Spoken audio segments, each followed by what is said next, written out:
In this video, I will show you exactly how to master the zoom functions in Adobe Express, so you can perform a quick inspect check on your designs.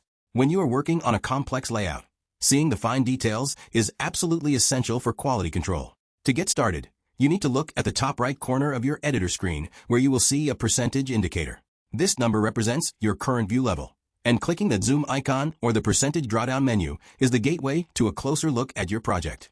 Once you click that menu, a list of preset magnification levels will appear. You might want to choose 200% or even 400% if you are working on intricate text alignment or checking the borders of an image for any stray pixels. Selecting one of these higher presets allows you to inspect your work closely and ensures that every single element is perfectly placed. This is especially helpful when you are layering multiple items and need to make sure nothing is overlapping in an awkward way. After you have finished your detailed inspection, you probably want to see how the overall composition looks. Instead of manually clicking through different percentages to get back to normal, you can simply click the Fit option found within that same drop-down menu.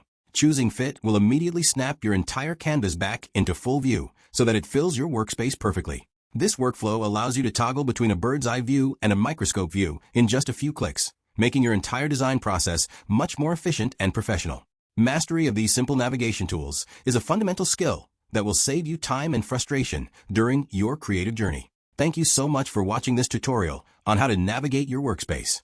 If you found these tips helpful for your design workflow, please remember to like and subscribe for more helpful content. See you in the next video.